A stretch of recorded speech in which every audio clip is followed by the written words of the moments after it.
Well, hello, brothers and sisters. This is Locally Sourced Spirituality, episode number 12, and I call it Get in the Game. In my constant quest to find the perfect recording space, I find myself today in the basement of the church. I look for space that is free from distractions and good sound. So I guess we'll see about this space. I sat here for a minute in silence before I started recording just to hear what I would hear. And I do hear some traffic out on Lake Lansing Road, which the church is on, and that might come through a little bit once in a while. I did hear a tick-tock of a clock in this room, so I moved that clock. Other than that, I think it's going to be okay for me. Well, like I said, this is called Get in the Game, and the game is the game of life, living well, living with the knowledge of the presence of the divine in your life so that you live a life that is what it's meant to be, that it's fulfilled, that it's good and holy. I do believe that life is so good. For example, my two oldest children are preparing to start school at two different universities this fall. Just at the end of the month, they'll move into their dorm rooms. My youngest four kids are preparing to start school in a new place here in Lansing, Michigan, and they're kind of nervous about that because they don't know what it's going to be. But in that nervousness, there's some excitement too. My youngest child, the baby of the family, my 7-year-old, is going to be baptized very soon, and that's going to be a day of celebration for my family. I'm going to be going on a backpacking trip. I mentioned that in last week's podcast. That's going to be very soon. And I'm doing another thing that's going to be significant in my life, and it's coming in September. But the point is that things change and things move, and I try to be responsive to the ebb and the flow and to do my best to enjoy the ride that is life. I like to compare it to surfing, even though I've never surfed. I've tried to body surf, just ride a wave with my own body.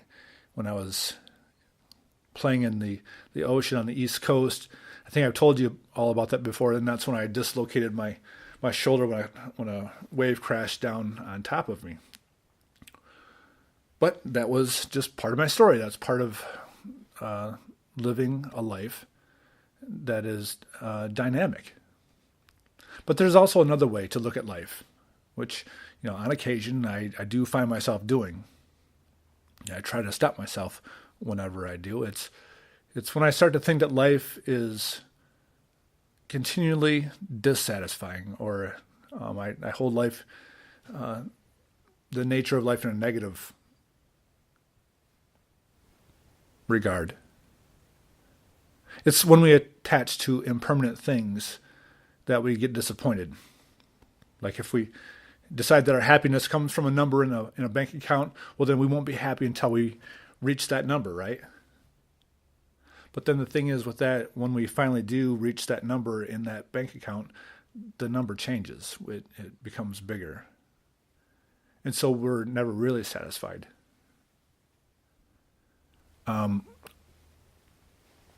When we see life as a series of actions and motivations to satisfy our natural urges, so to speak. When we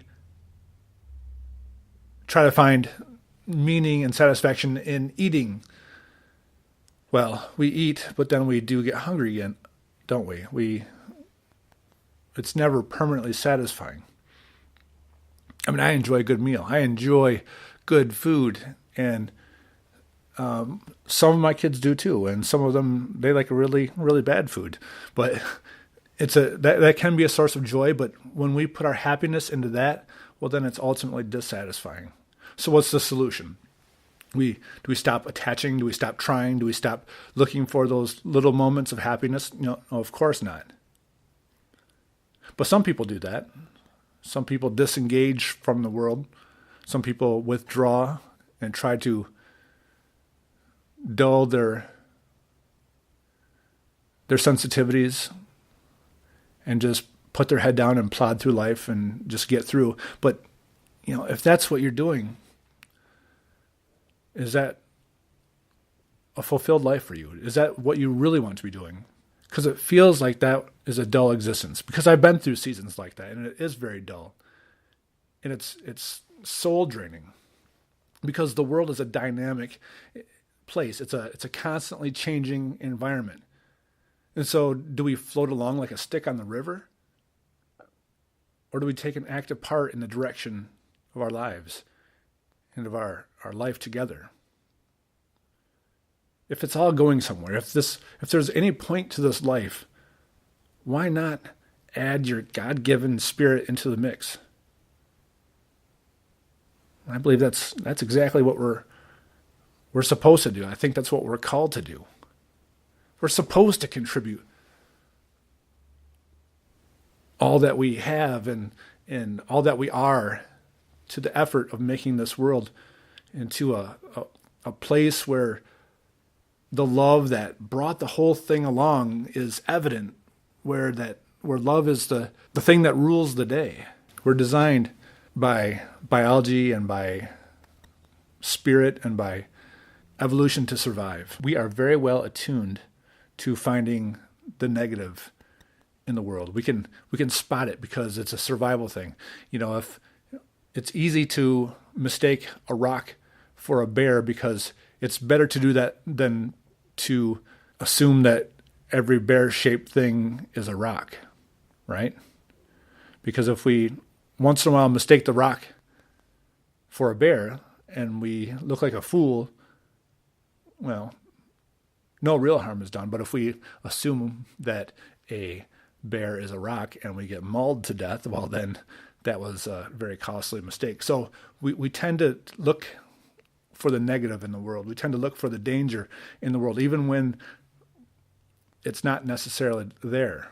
But the downside to that is that we can fall into despair. We can start to think that the dangerous and the negativity of the world is the rule of the day. It's the pervading reality, when actually reality we're moving towards the fact that love and connection is the rule of the day. We have to start to think. We have to start to orient ourselves that tomorrow could be better than today.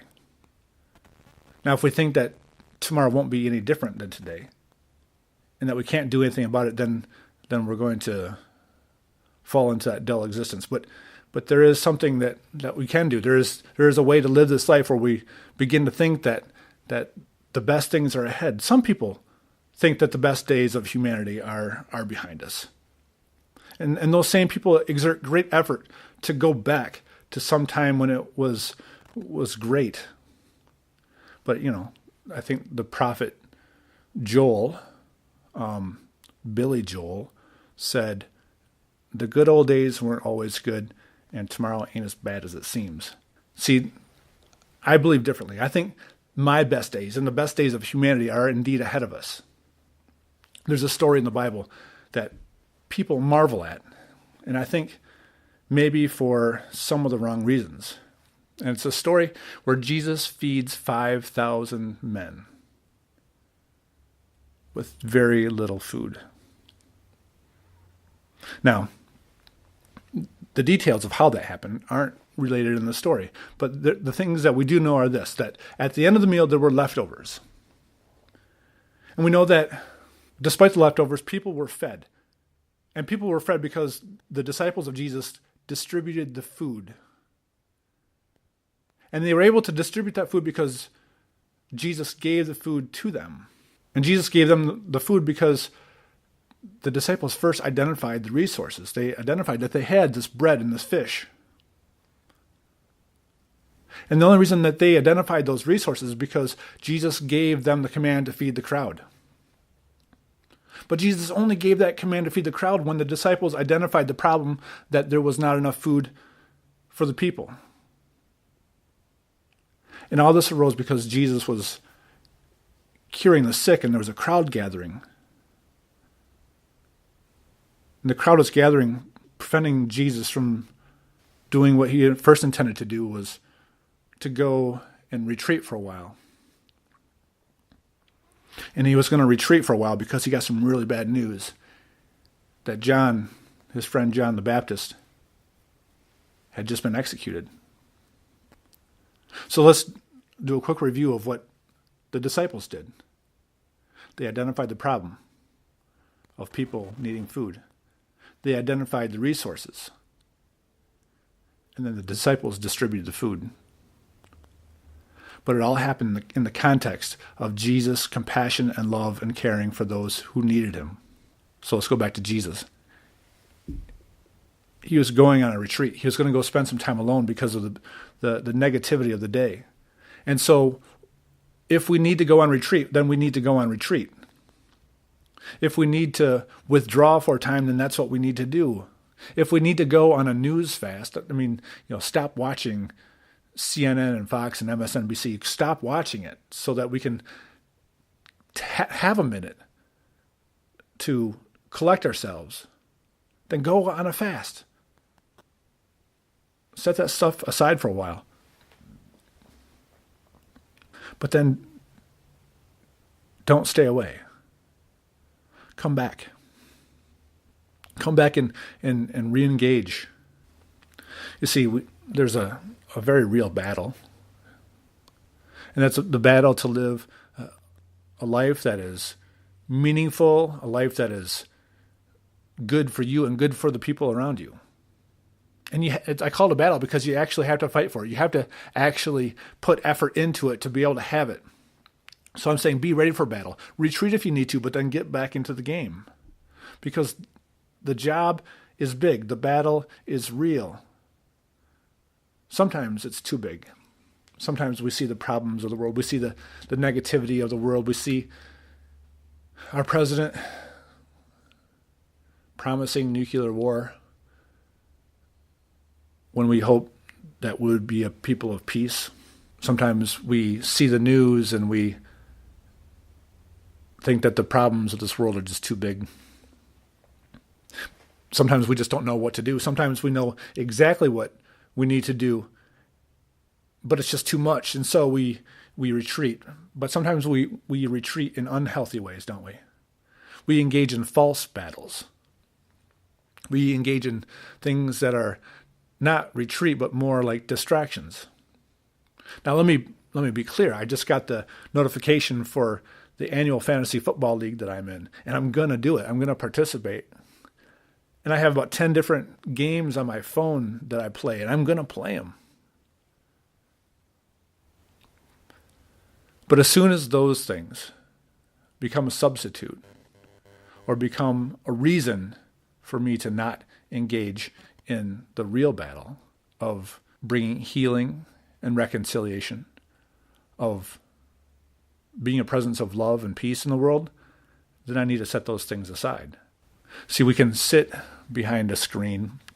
We can go and do the things that distract us from the pain of the world, and we can be anesthetized from the pain of the world in this unhealthy way. But that's not what we're called to do. And you know deep in your heart that when we do this, that you're not fulfilled, that you're not any better off. You're better off being in the game. You're better off joining the battle. So the question is, what is distracting you? What is taking you out of the game? See, I think it has to start with compassion. See, Jesus, in the story of the feeding of the 5,000, he was going on retreat because he needed some time to be able to do what he needed to do because of the news that he got that his friend John was beheaded.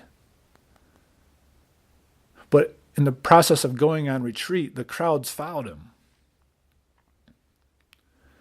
And he saw them. He saw what they needed, and he had compassion for them. And so he set aside his retreat time to re-engage in the battle, to re-engage in what he felt needed to be done. Compassion for the people is what tugged at his heart that day. So what tugs at your heart? What do you see in the world and think, that's wrong. That's just broken. Whatever's tugging at your heart, that's the thing that God is calling you into battle to solve. Jesus told his disciples when they were concerned about the people getting something to eat, he said, "You give them something to eat." You see, we always concentrate on the fact that there was so little resources and so many people were fed. And how did that happen? Was it literally a multiplication of the loaves, or was it generosity? There's lots of different interpretations. And so we get hung up on this, how did it happen? But I don't think that's the real point of the story. I think the real point was that Jesus was teaching the disciples to get in the game, to get in the battle. He was training them and giving us an example of how disciples are made. Jesus gives us the task.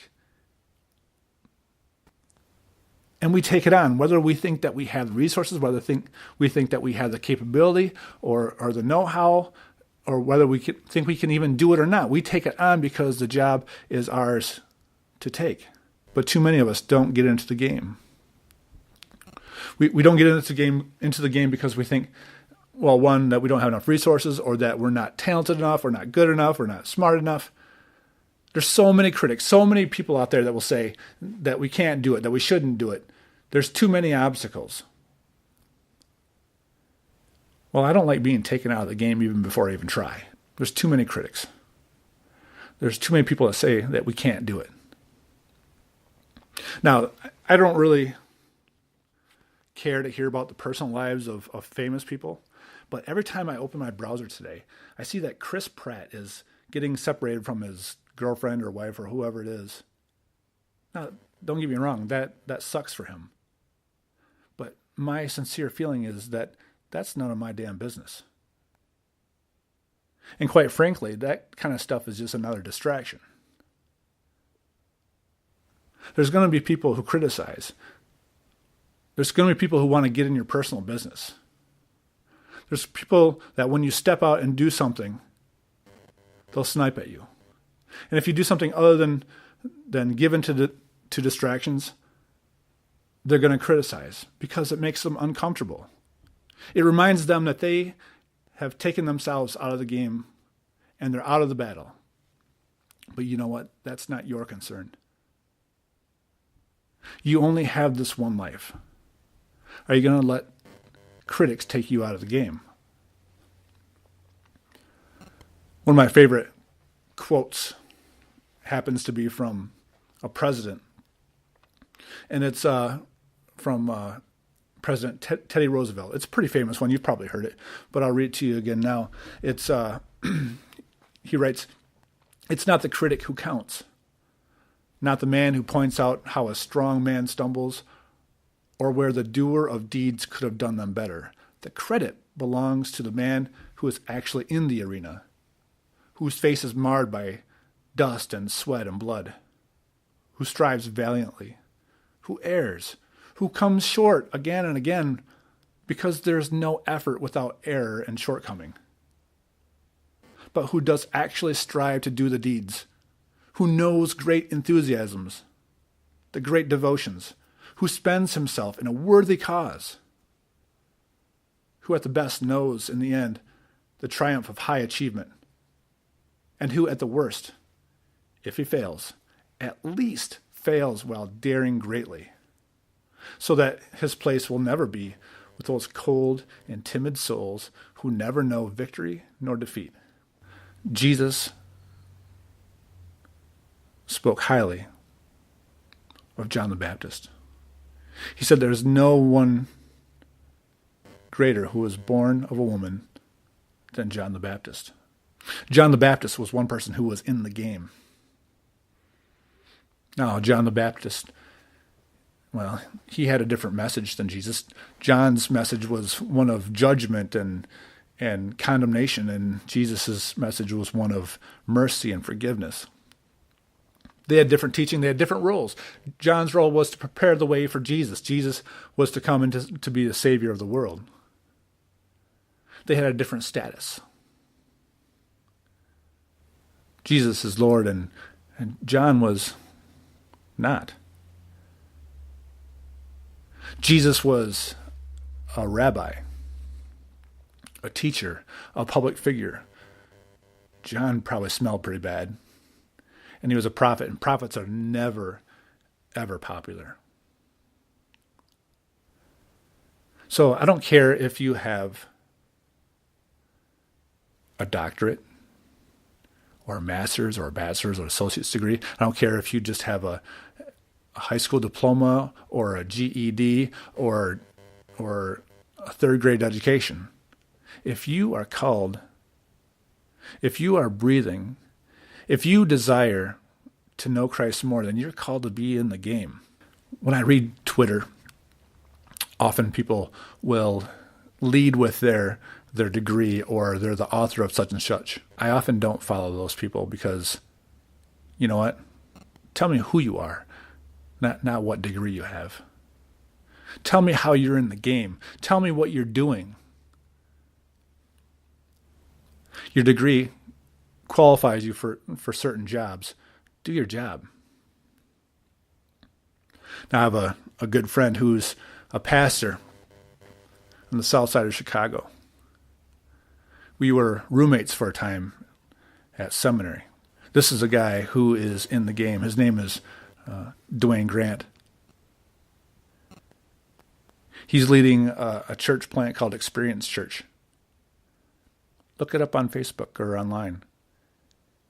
He's doing some incredible work. He's going where other people don't want to go.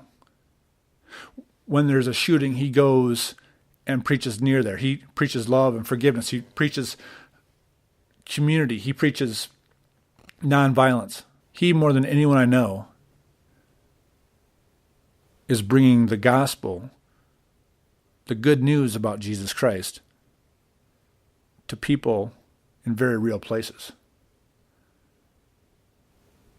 And so we think about the feeding of the 5,000, that big task, that thing, like, I cannot feed these people.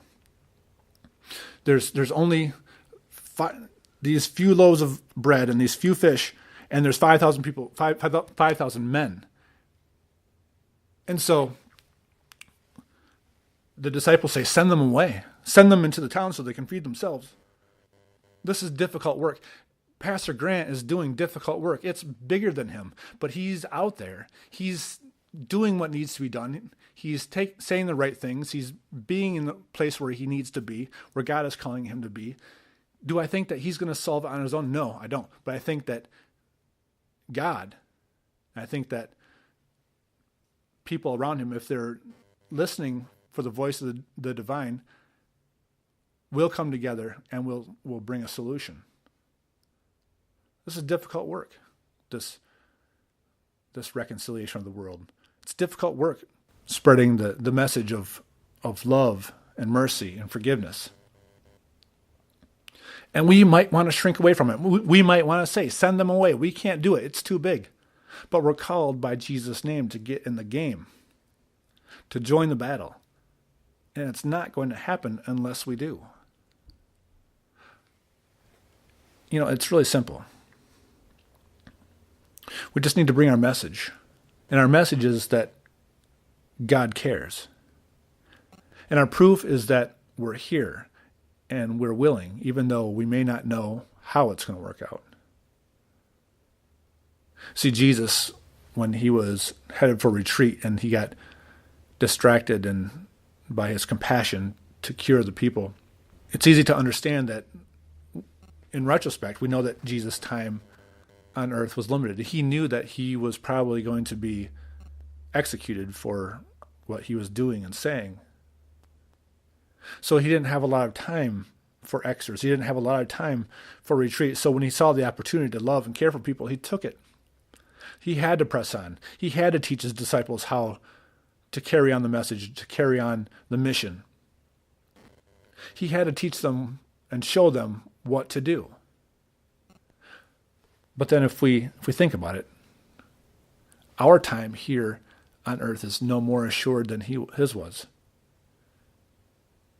He was getting them in the game, and he was teaching us now through the scriptures that we need to get in the game. So what's your ache for the world? You don't have to have solutions. You need only the ability to recognize that somebody ought to do something. And if you can identify some resources, great. Start the conversation. Are the weary finding rest? Are the hungry being fed? Are the oppressed being set free? If they are, well, that's great. But 100%? Try to find where it's not happening. Where are people being oppressed? Where are there hungry people? Where are there weary people? And how can you be the presence of the divine in their life? We've got to get in the game. Whether you believe the miracle of the feeding of the 5,000 was something that was a one-time event, that was a mysterious bending of the natural laws of physics, and that draws you closer into a relationship with the divine, well, that's fine.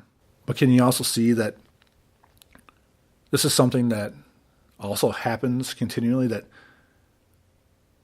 when we give something over to God, when we put our effort behind it, when we see the need and act in faith to alleviate the need, that somehow, some way,